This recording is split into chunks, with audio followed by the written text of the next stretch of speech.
Hi, I'm your cartoon critic because you are never too old for cartoons. I know this video is technically at the bottom of my lineup, and I really need to stop promising these are going to come out in a certain order. The truth was, after I got my last review done and I was thinking of what I should do for a next video, I figured I haven't done a top 10 list yet, so couldn't hurt to take a crack at one. However, ever since the idea entered my mind, I haven't been able to get a script done because two things have stolen my attention. The first being hours and hours of indulging in Fallout New Vegas, and the second being thinking of who I would add to my list and why. So unfortunately, I have to get this done or I'm not going to get anything done. I apologize again that it's out of order, but here you are for your viewing enjoyment, my personal top 10 cartoon crushes. I know what boys like, I know what guys want. I know what boys like.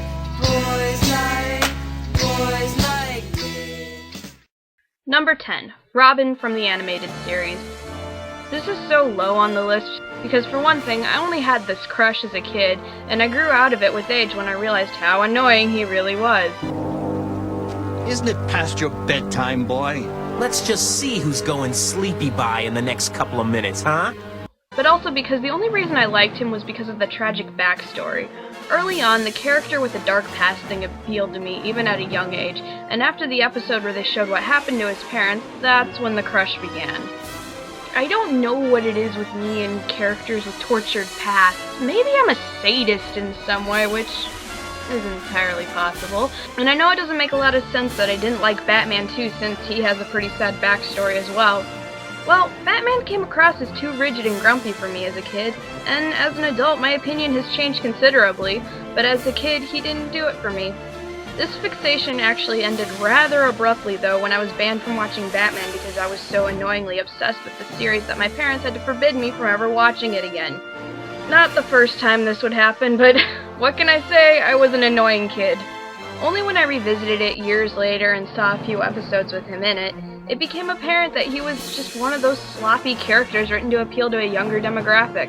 And yes, there's also that goofy suit he wears that makes him look like a walking target, but that joke's been done to death, so let's move on. I know what boys like.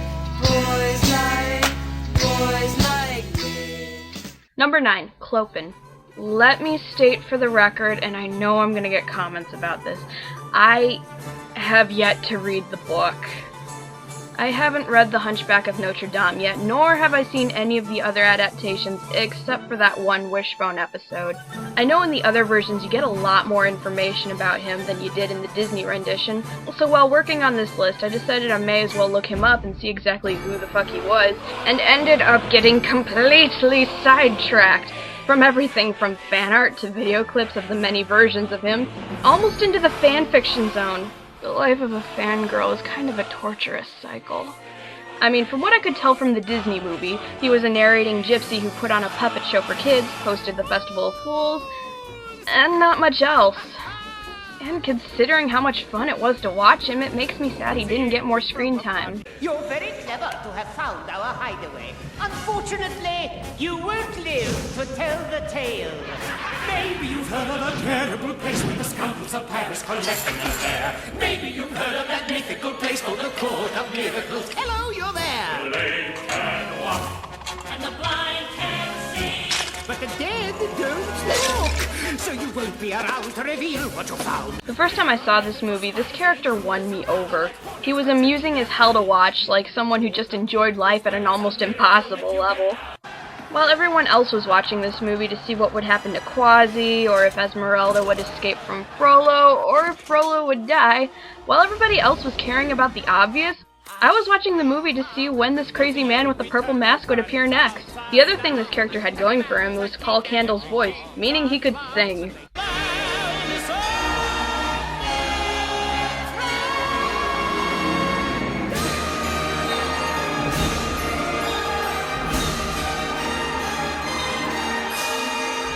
And these days with cartoons, it's very refreshing to have one that can sing worth a damn.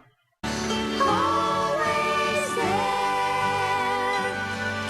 someone you can count on to comfort you. Oddly enough, Paul Candle also played Uncle Ernie from The Who's Tommy, a character who molests a deaf, dumb, blind kid to a song called Fiddle About. I'm not gonna touch that. That's what they all say. I know what boys like. Boys like me. Number 8. Adam from Beauty and the Beast. I don't know how we know his name is Adam, since I don't recall it ever being mentioned in the movie, and maybe it was in one of the sequels. I'm pretty sure someone's gonna tell me either way in the comments, so it doesn't really matter. Either way, according to Google, it's Adam. I know there were a lot of people who thought that he was either handsome or thought he was, to quote the Nostalgia Critic, whatever the hell that is. Still, he was, by this point, a handsome prince and a good guy. As you watch him in the movie, he comes across at first as just this heartless monster, but as you see him interact with Belle, the good in him becomes more and more obvious, and you see that he's actually trying to become a better person and change his ways. The scene that still gets me the most is when he lets her go, showing that he's no longer caring about only himself, since keeping her would guarantee saving him, while setting her free runs a high risk of her never returning and him never being human again. You... what? How could you do that? I had to, Yes, but why? because I love her. Considering how many Disney movies out there like to use the love at first sight schlock, this was refreshing. And as much as I love villains, a villain turning into a good guy attracts me almost as often as it annoys me. Sometimes it's done lazily, but other times it's done right. And God, I love that hair. I know what boys like. Boys like. Boys like me. Number 7. Hotohori from Fushigi Yugi. For those who have asked, yes, I do enjoy anime. I just don't watch it as much as I used to. And what I do usually watch isn't stuff like this anymore. I loved this series in my early teens for the obvious reason. It was a romance series. Now most of the anime I watch is just a borderline mindfuck, but this was one of the more coherent series I enjoyed at the time. Hotohori is the emperor who has fallen in love with our main heroine, Miyaka, but Miyaka is in love with Tamahome, so he can't have her, even though he really wants her. And yes, I know this plot is sounding very familiar. I actually grew sick of this series for the same reason I don't enjoy Twilight. A character who constantly doubts herself and thinks she's unworthy of the man she's with gets really old really fast. The other problem I eventually had with this series was a lot of, in my opinion, unnecessary drama that quickly flooded it. And I eventually lost interest before I even got around to finishing it. Though I've heard from many readers of the manga how it ends, which is something I pretty much could have guessed. Still, I loved Hotohori because he was just friendly, a nice guy, he's handsome, and even after he realizes Miyaka doesn't love him and probably won't ever love him, rather than pulling a Jacob and getting into a cockfight about it, he takes it like a man and dedicates his life to protecting her. Kind of bittersweet. There is one scene in particular that nailed it for me. Miyaka's lover, Tamahome, finds himself under a spell that makes him fall in love with the villain of the series who used to be Miyaka's best friend. She surrenders to the fact that the spell is unbreakable and returns with Hotohori and the rest back to his palace. However, still devastated, she wanders into a lake. Yes, I know this is starting to sound familiar. And Hotohori saves her.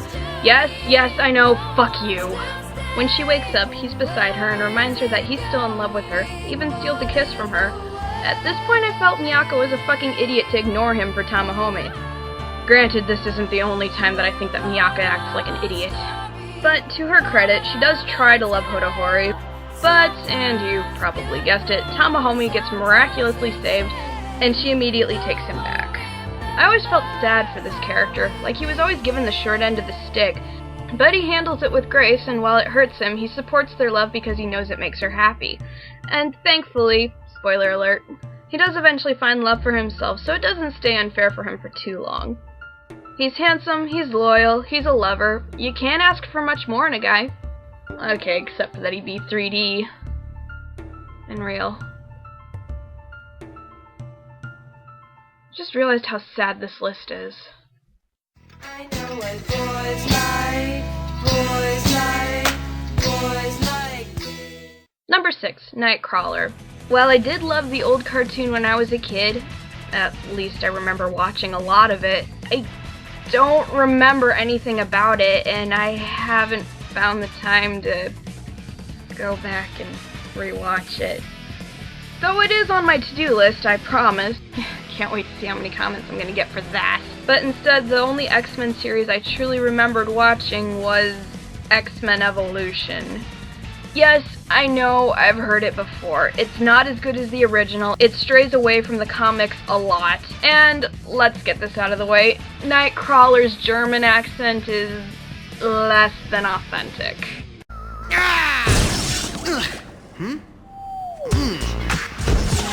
As you say in America, Nina, Nina, Nina. The biggest reason the show got hated so much is because it focuses on most of the X-Men during their teenage years, and it takes a lot of liberties. You compare it to the comics, and yeah, it's not very true to them.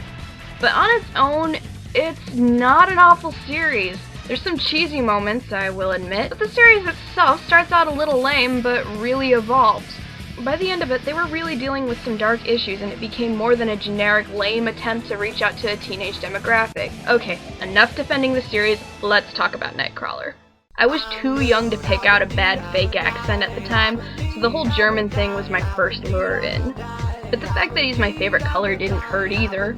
As you go into the series, you later become aware of his past and how Mystique was his mother, and that suddenly gives him a whole new layer.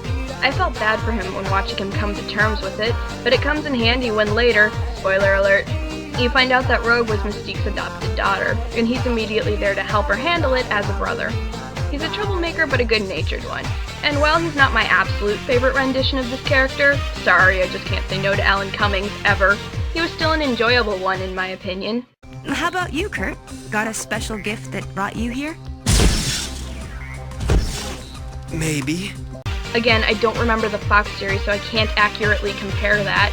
When I get around to rewatching it, my opinion will probably have changed, but for now, I still like him.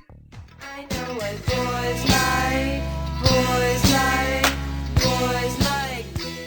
Number 5, Prince Eric from The Little Mermaid. There's a little 4-year-old inside me that would kick me if I didn't mention this one. Prince Eric was my first crush, well, ever. The earliest I can remember, anyways. My mom, who still loves to tell the story, used to have to pause the movie whenever he'd appear just so I could kiss the screen. It also led to the first male doll I've ever owned, which got its share of kisses as well.